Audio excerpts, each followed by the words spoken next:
The dark hut. They left her alone. The small alien girl sat in the corner of the dark hut. Her skin, once soft and glowing, now looked dry and pale. Her eyes stayed open even in the dark, but there was nothing to see. No light. No food. No hope. Only silence. She could not even cry anymore. Her tears had already dried up days ago. She was not born to suffer. Once, she had a mother who sang to her, a warm fire, a soft bed of leaves, but that was before the raiders came. That was before the leaders of her village chose to save themselves and not the weak. They said she was too small, too soft. She would only slow them down. So they dragged her away from her mother's body and locked her inside this hut on the edge of the forest. She will die quietly, one elder said. Better that than waste food. She had tried to be strong. She didn't scream when the door slammed shut. She didn't beg when the cold winds blew through the cracks. She just waited. She remembered her mother's last whisper, "Stay alive, someone will come." But no one came. She didn't know how many days had passed. Time was strange in the dark. Her stomach ached so badly it stopped hurting. Her body shook. She pressed her hand to the dirt floor, feeling how thin she had become. A part of her wanted to sleep forever. Maybe, if she closed her eyes, it would all end. But just as her eyes began to fall shut, she heard it. A sound, a heavy sound. Not like the wind or the small animals outside. This was different. Slow, firm footsteps. Getting closer. Crunching. Over dry leaves. Her heart beat faster, though her body stayed still. The sound came to a stop outside the hut. For a moment, there was only silence again. Then the door creaked. Light poured in, blinding her weak eyes. She raised a hand slowly, trying to block it. In the doorway stood a tall figure. Broad shoulders. Not one of her people. Not an elder. Not a villager. It was a human. She had only heard stories about humans. Stories told in whispers around fire. Stories filled with fear and wonder. Humans were said to be strong, cold, strange, and dangerous. The human didn't speak. He just stood there looking at her. She expected him to turn away. Maybe laugh, maybe spit. Maybe close the door and leave her like the others had. But he didn't. He stepped forward. One step, then another. She tried to move back, but her body had no strength. She closed her eyes. If he was going to hurt her, let it happen fast. But the next thing she felt was warm. A thick coat wrapped around her shoulders. A hand lifted her gently off the cold floor. She was light, so light. He held her like she was nothing more than a feather. Then, for the first time in what felt like forever, she heard a voice. Deep, steady, human. You're mine now, forever. She opened her eyes again. Her vision blurred, but she saw his face. Calm, strong. His eyes were not cold. They burned not with anger, but with something else. Something she couldn't name. He gave her water. Just a few drops, but they felt like life. She tried to speak. Her lips cracked. He shook his head. No words. Rest now. He carried her outside. The sun was too bright, the air too fresh. She had forgotten what the world looked like. The forest was large. Trees rose high around them. But he walked like he knew the path. Each step sure. Each move careful. She felt sleep pulling her again, but she fought it. She didn't want to miss a moment. This was real. This wasn't a dream. The human didn't ask who she was. He didn't ask what happened. He only moved forward, carrying her like something precious. And for the first time in her life, she felt wanted. Not useful, not weak. Just wanted. She closed her eyes, finally safe. Whatever came next, she would face it. Because someone had come. Someone strong. Someone human. And he had claimed her. Asterisk the stranger with fire in his eyes. The girl woke slowly. Her body ached, but something was different. She wasn't cold anymore. She wasn't lying on the dirt floor of the hut. Beneath her was something soft. Around her was warmth. A low fire crackled nearby. She looked up. The human sat close, staring into the flames. He had not left her. He had stayed. She studied him quietly. His clothes were not like any she had seen before. Thick, worn, marked with strange symbols. A large pack rested beside him. A metal device was strapped to his wrist, glowing faintly. It made soft beeps every few minutes. He looked strong. Not just in his body, but in the way he moved, in the way he sat still, always watching. There was something sharp in him, something trained. She could feel it. She shifted slightly. He turned toward her. "You're awake," he said. His voice was calm, deep, not loud, not angry.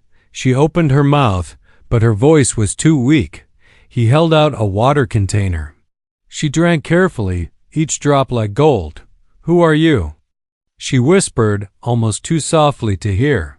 "I don't use names anymore," he said, "but you can call me what you like." She looked down. "Why did you help me?" He paused for a moment, then looked into the fire again. "I heard something," he said. "A voice, maybe, a feeling. Like someone calling for help." She didn't understand. "You heard me?" "Maybe not your words," he said, "but your silence. It was louder than screams." They sat together in quiet. The forest around them whispered with wind and small night creatures, but nothing came near the fire. She noticed the small scars on his hands. Thin cuts, old burns. A life of battle. A life on the edge. "Where are we going?" she asked. "Away from this place," he said. "You don't belong in that cage." She thought of the hut, of her village, of the people who turned their backs on her. "I have nowhere to go," she said. "You do now." The way he said it made her believe him. Later, she saw him working on a small metal box. He pressed buttons and watched the screen light up. Maps showed the land around them. Dots blinked red and green. One dot near the center blinked fast. She looked closer. It was her village. "Why is it marked?" she asked. He didn't answer. He just closed the box and packed it away. That night, when he thought she was asleep, she opened his bag quietly. Inside, she found a small photo, two humans, smiling, with a little alien child between them. A child with eyes like hers. She also found a toy, worn but clean, and a ring, old and carved with symbols she didn't know. She put everything back and closed the bag gently. In the morning, they walked again. He carried most of the weight. He checked the map often. His eyes always searched the trees. Once, a beast came close, a tall wild thing with red eyes and sharp teeth. It hissed at them from the shadows. The girl gasped, but the human didn't flinch. He raised his hand. A blue light shot from a device on his arm. The creature cried out and vanished into the dark. "Stay close," he said. She nodded, heart pounding. "You're not like others," he looked at her. "Neither are you." They kept moving. Days passed. She grew stronger. Her steps became steadier. Her voice clearer, but the questions in her mind grew. Why did he come for her? Why was her village marked? And what did he mean by, "You're mine now"? He never hurt her, never shouted, never left her behind. But sometimes when he thought she wasn't watching, she saw something in his eyes, a deep fire, not rage, not hate, but something older, something broken. She didn't know what it meant, but she was sure of one thing: this human had secrets, and somehow she was part of them. Secrets of the human she had never known peace. Yet now she lived in silence, safe but surrounded by questions. Human led her through forests, over rivers, and across dry hills. He moved like he belonged to no place but had walked through every land. He didn't smile. He didn't talk much. But he always watched over her like a shield no one could break. Days turned into nights. nights into longer journeys. She was stronger. Now her legs no longer shook. Her stomach no longer screamed in pain. The color had returned to her skin, but the human remained a mystery. He carried strange tools she didn't understand. A sharp black blade that hummed when drawn. A scanner that clicked near certain rocks. A device on his wrist that lit up with strange signals.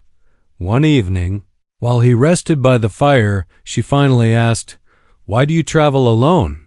He looked up from his quiet meal. "Because I've seen what happens when I don't." That was all he said.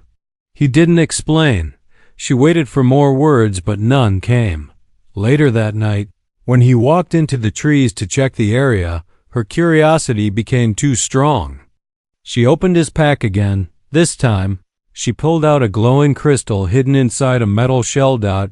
It pulsed with soft light blue, then red, then gold. The moment she touched it, something strange happened. Flashes of images entered her mind.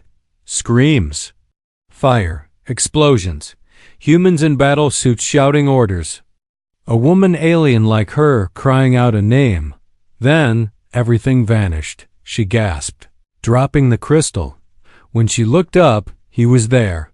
He hadn't made a sound, but he was watching her.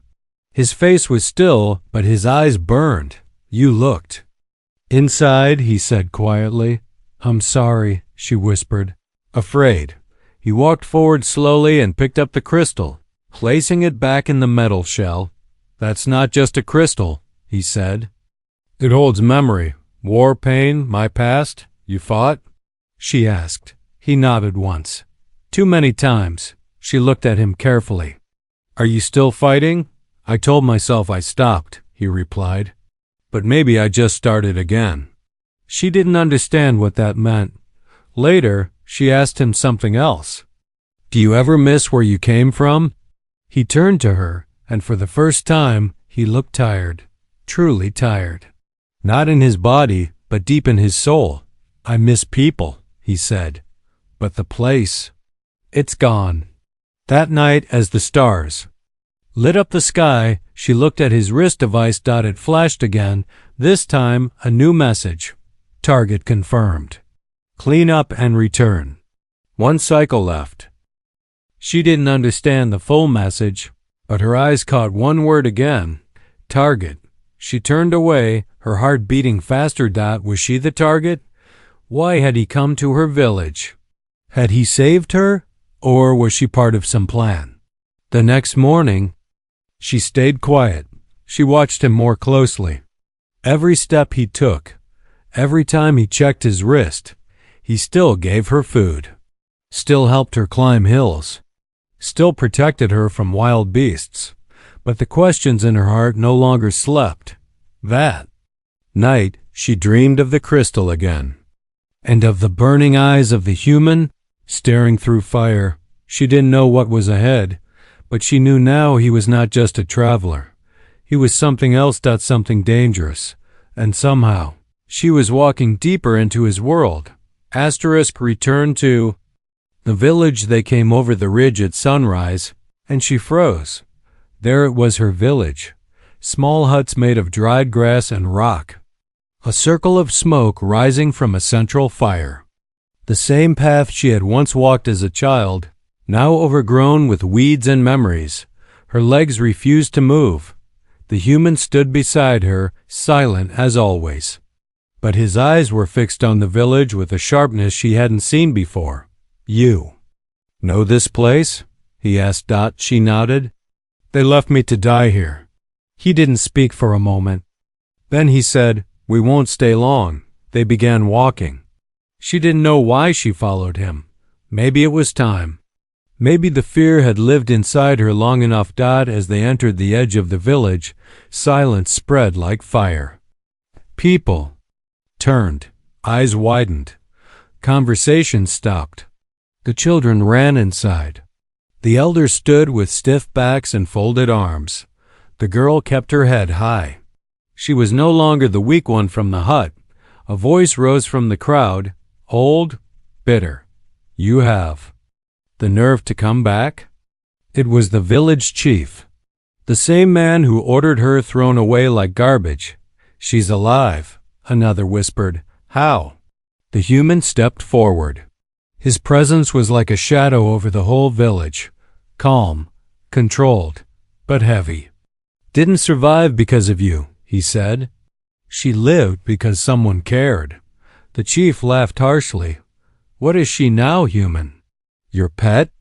You think you can walk in here and lecture us? No, the human said. I came to return what you abandoned. And to ask a question, the chief frowned. What question? He turned to the girl. Tell them.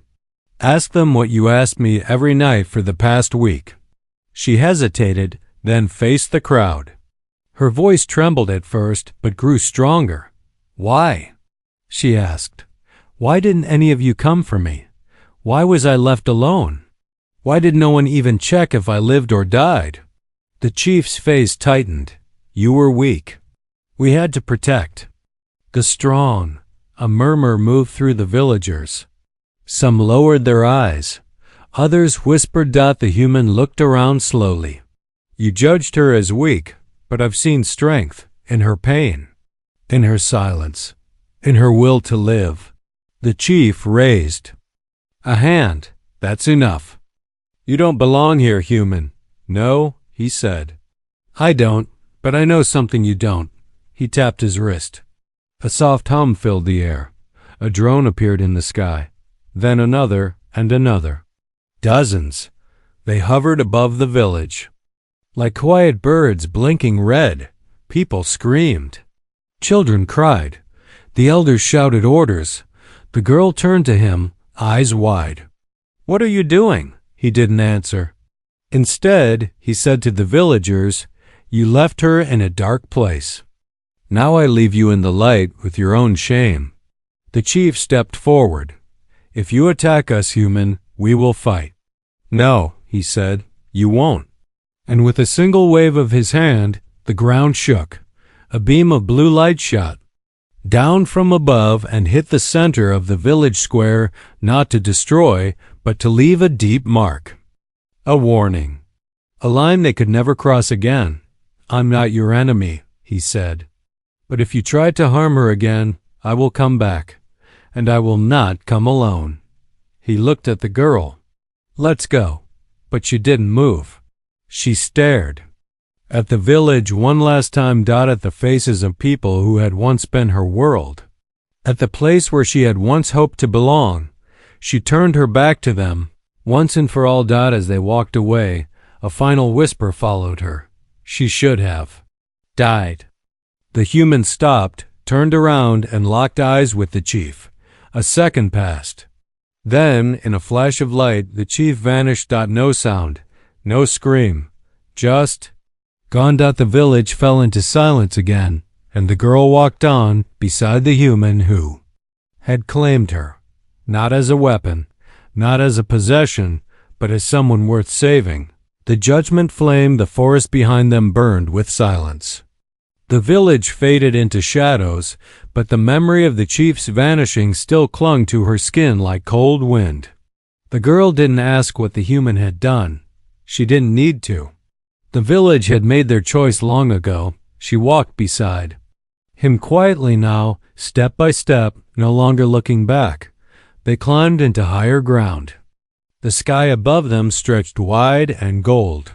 The wind carried whispers of something coming, change maybe, or reckoning. That night, they set up camp in the hollow of a cliff. The girl stared into the fire. It flickered the same color as the beam that had taken the village chief. Blue at first, then orange, then something hotter. I didn't want him to die, she said softly. He isn't dead, the human answered without looking at her. Not yet. She blinked. Then where is he? Where all the judged go, he said. To the place between mercy and punishment. She didn't understand his words, not fully. But they made her feel cold. Did I do that? She asked. No, he said. I did, but only because he refused to see you. Even now, They fell into silence again. But this time, it was heavier. In the morning, they continued east, through ruined roads and broken sky bridges, past half-buried machines and forgotten ruins from a war she had never known. All of it left behind like bones from a dead time. She began to ask questions again. Real ones. What are you really? Once, I was part of something called Exodus 12. He said, we were sent to help the galaxy rebuild. But then the orders changed. To what? Observe, intervene, clean up. Clean up what? He stopped walking. The wind tugged at his coat. He turned to her slowly. Pain, he said. Pain left behind by others. Pain ignored by people who pretend they don't see it. People like your village. Her eyes searched his face. Is that what I was? Pain to be cleaned? No, he said firmly. You were something else. A signal. She frowned. A signal? You stayed alive when you shouldn't have. You didn't give up. That silence, it reached us. It reached me. She didn't know what to say. Her heart felt too full. That night, another message came to his wrist device. Primary Directive Update. Transfer Unit EMB-ERO-1 to forward base. He didn't show her the message. He simply stared at it for a long time, but she saw it anyway. EMB-ERO-1. She said aloud, Is that me?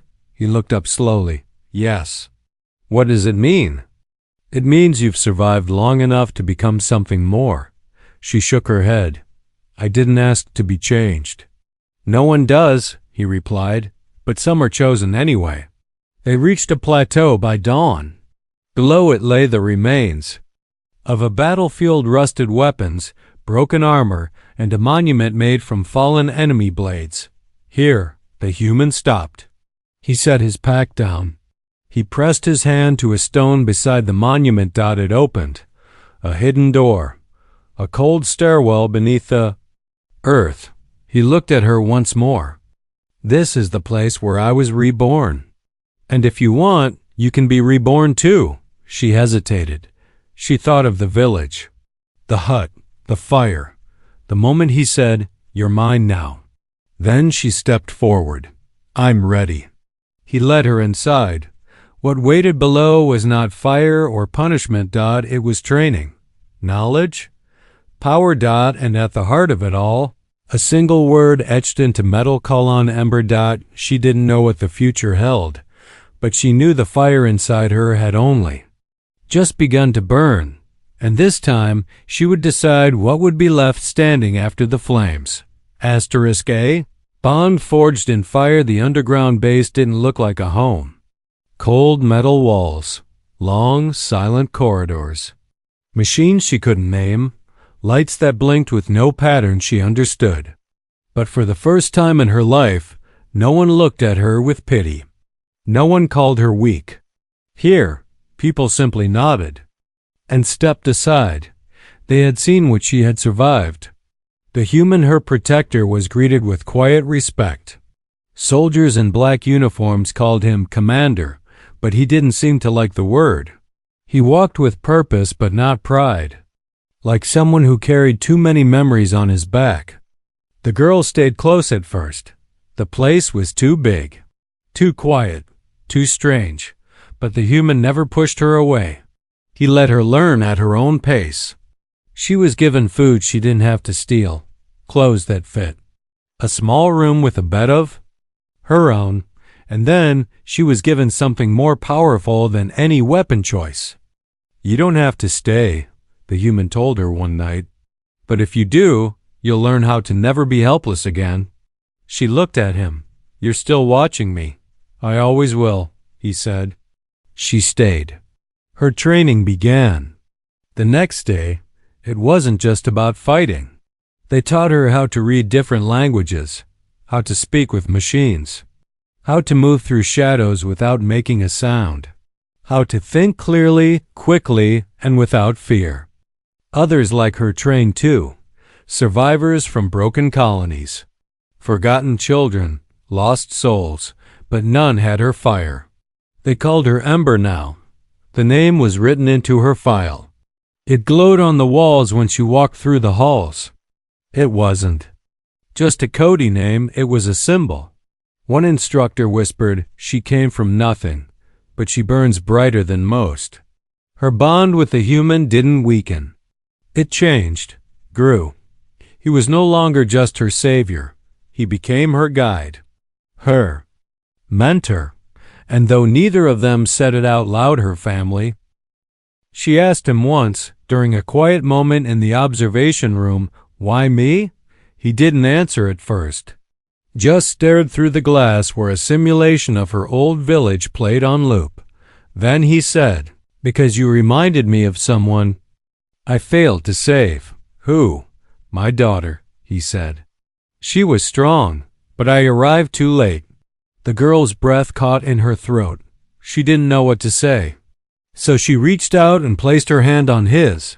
He didn't pull away. From that moment on, they trained not just as student and teacher, but as something deeper. During one mission simulation, she froze. The room had mimicked her old hut, the same darkness, the same silence. She panicked. Couldn't breathe. He stepped into the simulation, broke protocol, and stood beside her. "This isn't real," he said. "You're not that girl anymore." She looked at him with tears in her eyes. "But I remember the fear." He nodded. "Good.